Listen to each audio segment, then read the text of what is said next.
Ini adalah lahan nomor 3 setelah diisi pupuk ya. Pupuk pertama dibuat gundukan seperti ini. Sekarang pembersihan gulmanya.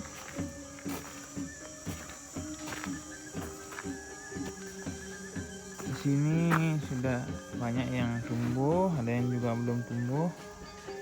Jadi kita tunggu saja.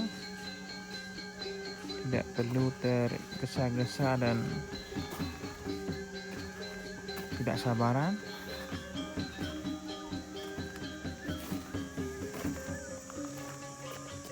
Sini banyak juga tanamannya sudah tumbuh tunas kedua. Jadi ada yang sudah tumbuh sedikit, yang gede-gede sudah ada tumbuh tunasnya juga.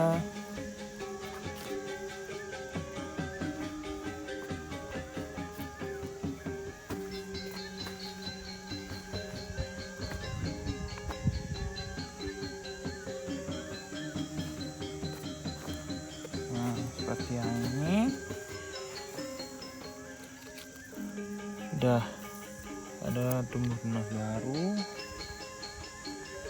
Walaupun ininya nanti batangnya ada yang rusak seperti ini, ya biarin saja, karena nanti juga akan tumbuh lagi. Dan terlihat di sini banyak yang sudah ada biji kataknya seperti ini, yang kecil-kecil. Nah, yang seperti ini juga. Jadi ketika ada batangnya yang rusak seperti ini, ya biarkan saja, karena prinsipnya dia akan tumbuh lagi nanti. Jadi tidak apa, tidak masalah.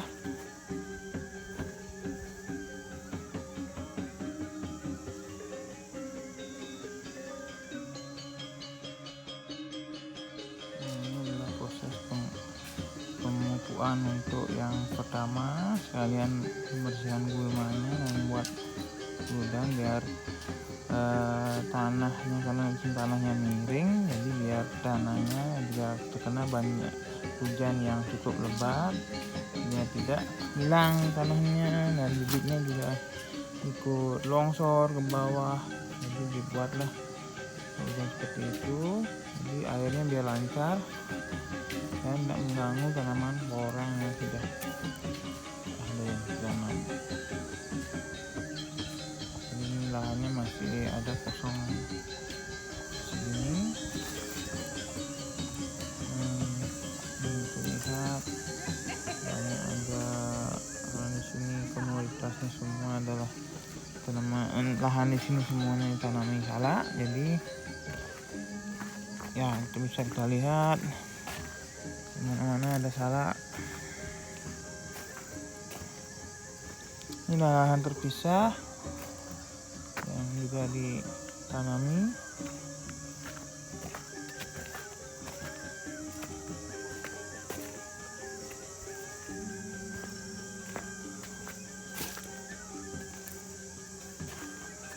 Nah, seperti ini, tumbuhan yang sudah besar seperti ini.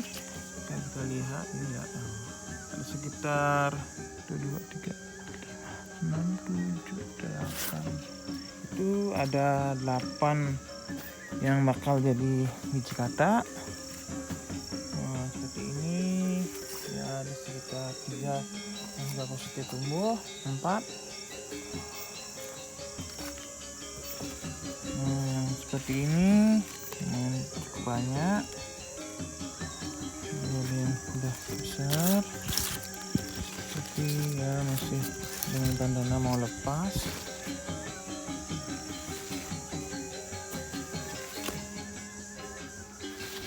Nah, seperti ini cukup banyak adanya. Nah, itu kita lihat.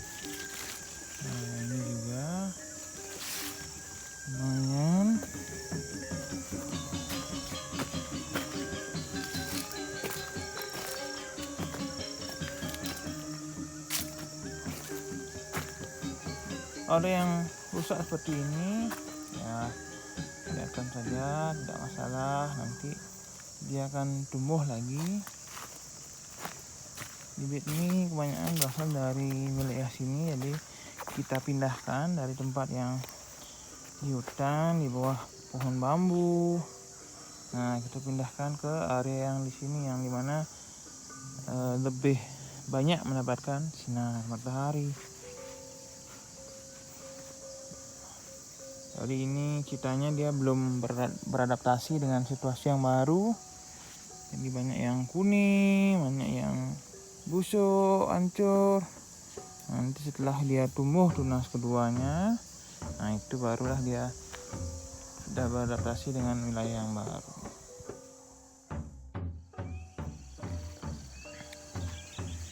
Baik, kembali lagi bersama kami di Petani Bali Official.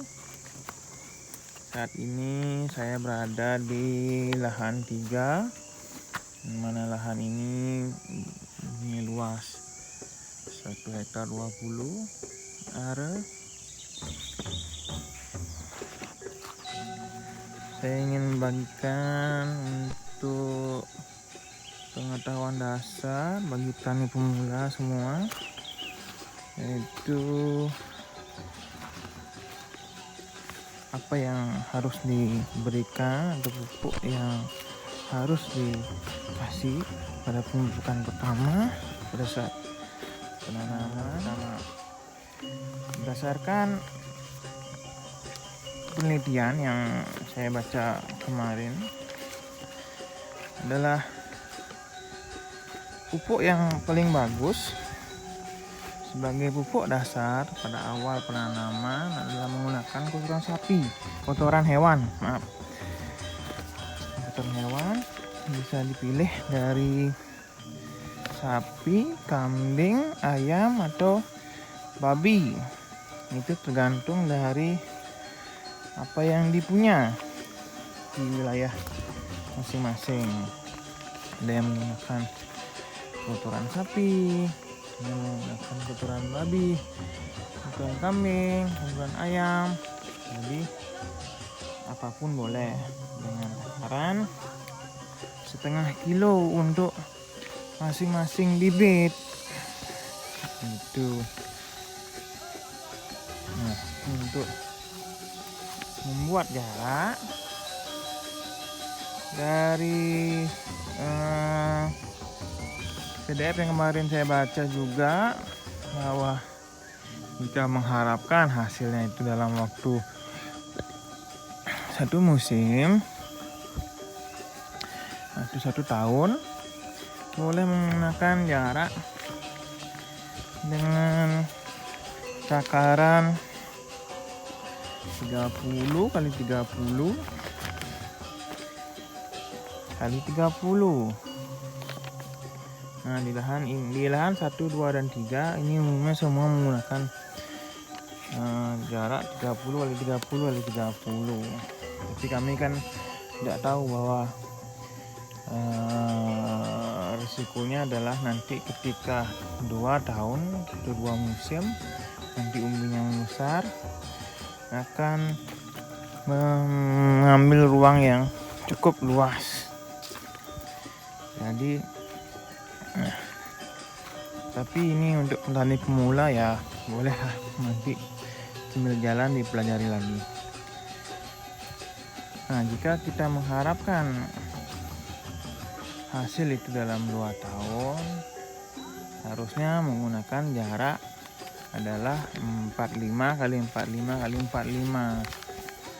Tapi di sini jalan yang kami buat adalah dari bibit ke bibit, dari ujung ke ujung bibit itu adalah 70 cm dengan kedalaman 10 sampai 15 cm. Dan ingat, penanaman pertama harus diisi kotoran hewan, kotoran hewan dengan takaran setengah kilo. Dalam pertumbuhannya, setiap tumbuhan apapun itu pasti memerlukan pupuk lain selain pupuk organik. Ada yang bisa menggunakan pupuk anorganik juga dengan kandungan yang dicari adalah NPK, nitrogen, fosfor, dan kalium. Dapat kita ketahui bahwa urea mengandung kadar nitrogen yang paling tinggi dengan takaran 45%. Lalu fosfor dipegang oleh pupuk Merokemap atau Ultradap dengan komposisi 60% fosfor. Lalu yang ketiga, kalium dipegang oleh Meroke SOP dengan kandungan 52% kandungan kaliumnya, di samping juga dengan ada unsur-unsur lain dalamnya. Menurut riset, pemberian pupuk anorganik pada tumbuhan pada awal masa penanaman, setelah penanaman umumnya adalah 40% nitrogen, 60% fosfor, dan 45% kalium, yang fokusnya adalah untuk memperkuat batang, akar, dan daun sehingga mempercepat proses untuk pertumbuhan biji kataknya dan adaptasi terhadap lahan yang baru, mau itu cabut-cabutan atau bibit dari polybag, itu sama treatmentnya.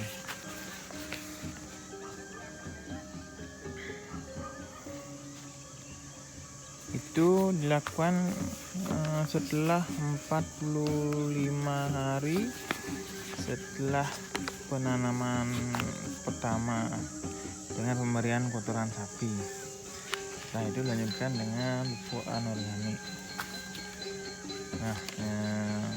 Pemberian pupuk selanjutnya adalah sebelum masa dorman dengan komposisi NPK adalah 40% nitrogen, 40% fosfor, dan 80% kalium, yang tujuannya adalah untuk membuat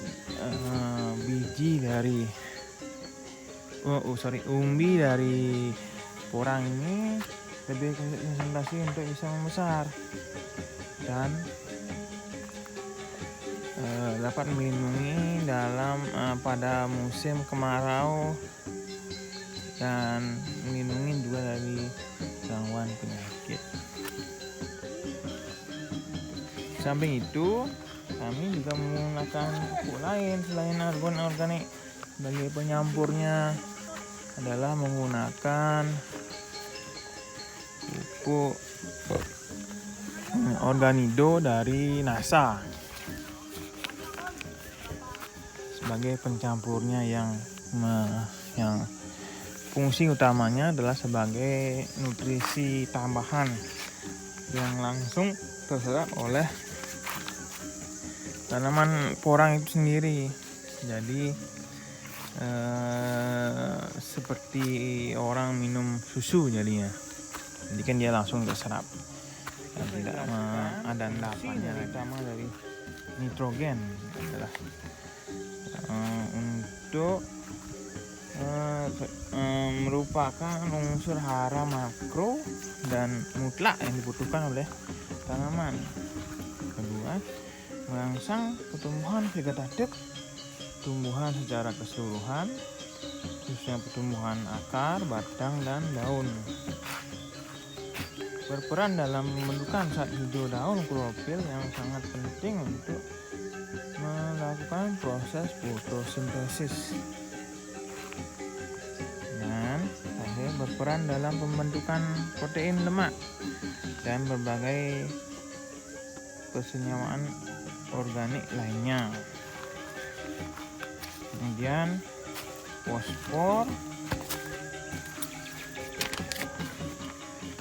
fungsi utamanya adalah untuk berfungsi sebagai untuk merangsang tumbuhan akar, khususnya akar benih dan tanaman muda.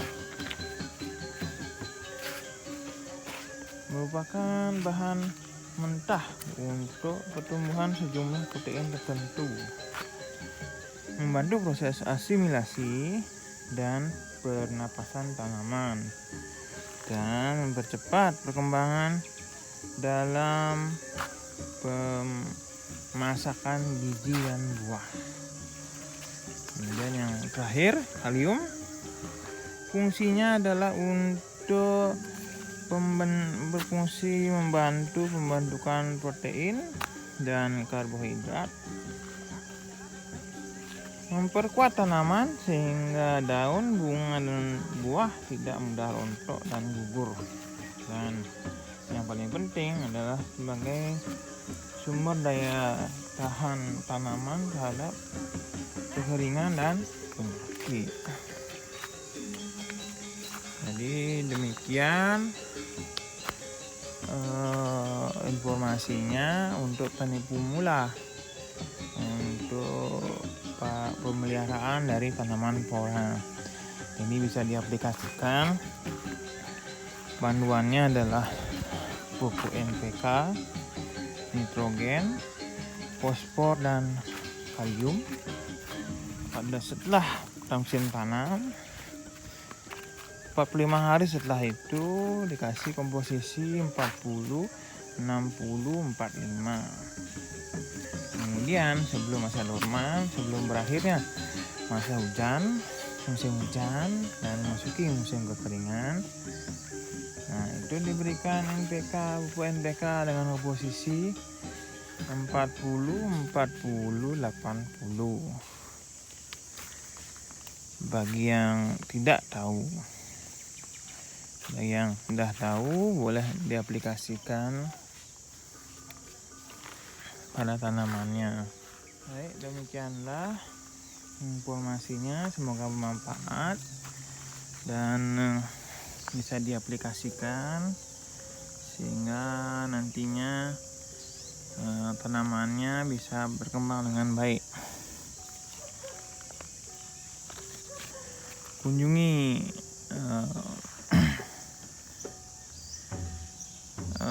channel kami di Petani Bali Official. Subscribe, like, and share sehingga kami bisa membagikan, sehingga kami lebih semangat untuk membuat pengetahuan bagi anda-anda yang sebagai petani pemula yang belum tahu bagaimana treatment dan pemeliharaan dari tanaman porang itu sendiri. Jadi bagikan, tonton sampai habis. Jika bermanfaat boleh dilakukan, boleh diduplikasi pada tanamannya, dan semoga sukses.